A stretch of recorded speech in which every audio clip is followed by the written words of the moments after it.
Hi guys, Con here.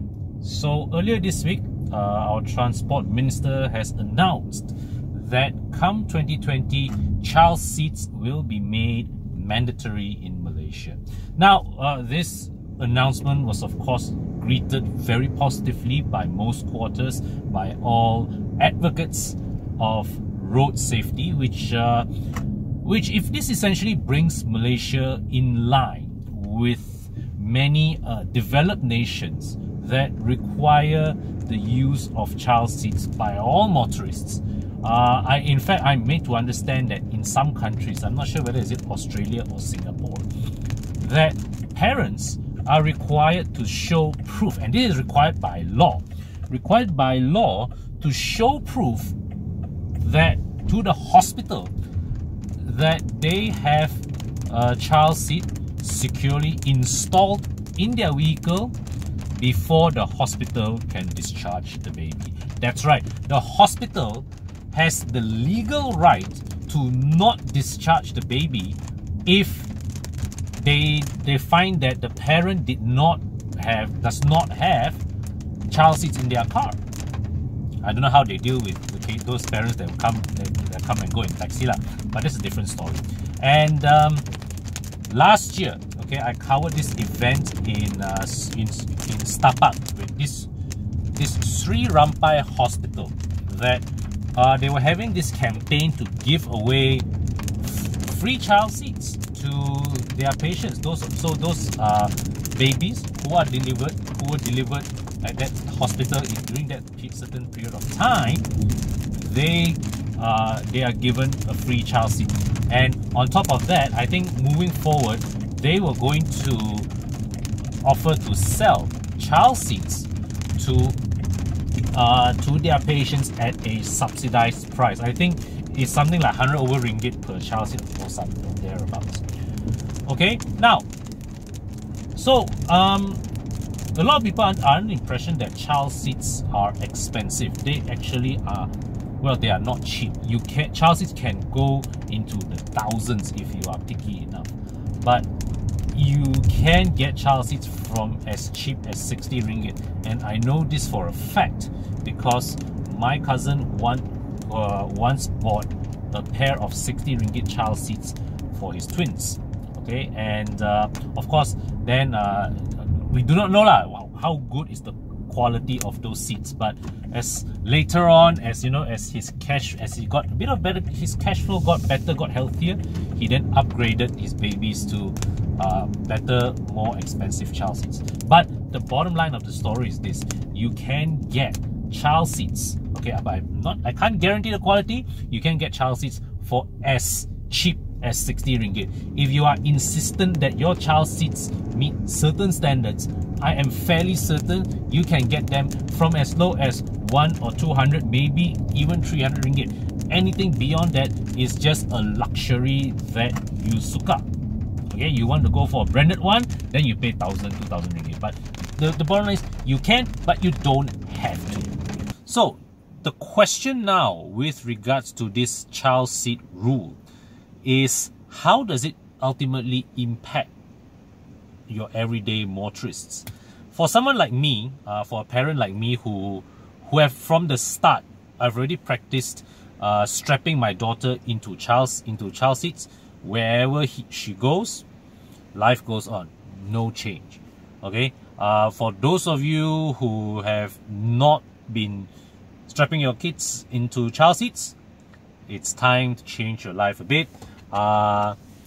You may want to sacrifice that purchase of a fancy mobile phone or a watch or your sport rim or whatever car mods that you have in mind.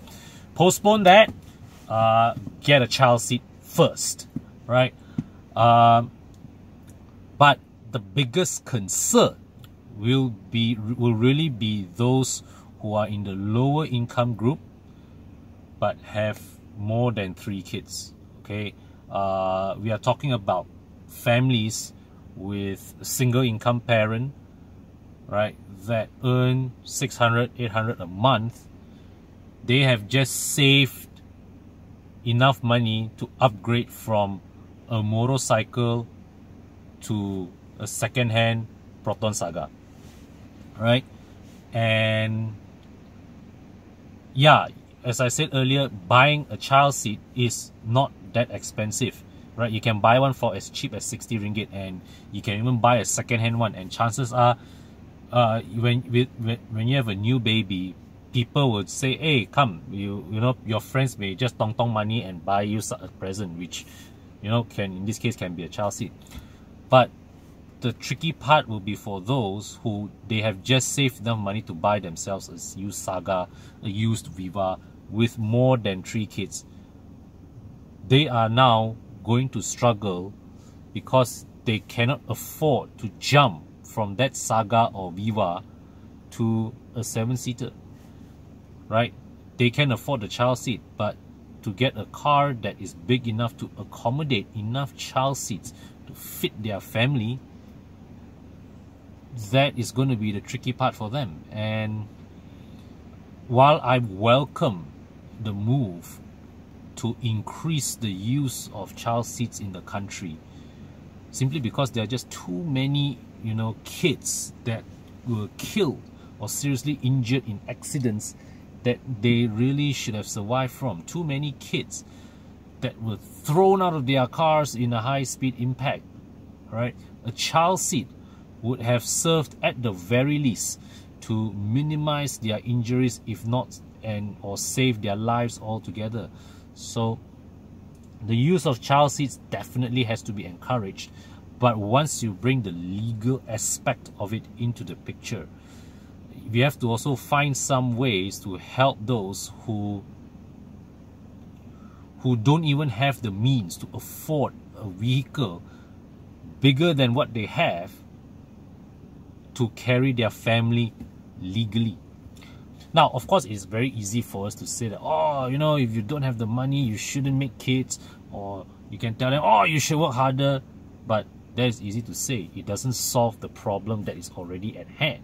All right, but how do I propose to help these people? So what I can suggest is maybe the government can consider a special rebate for families below a certain income threshold, but with more than 3 kids, to get, to buy a Perodua Alza or a Proton Ertiga, a special rebate of about what, 3,000, 5,000 ringgit, right?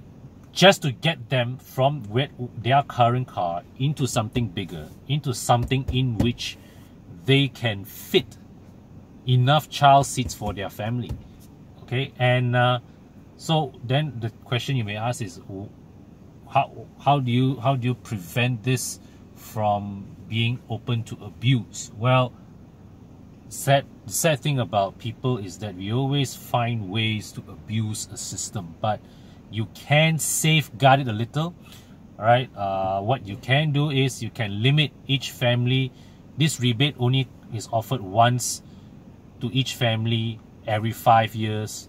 Okay, and it is also subject to the family not already having a car or something like that. Okay, or yeah, because if you want to make it illegal for kids not to be strapped into a child seat, then we have to make it as affordable as possible to get families out of vehicles that cannot fit enough child seats into vehicles that can.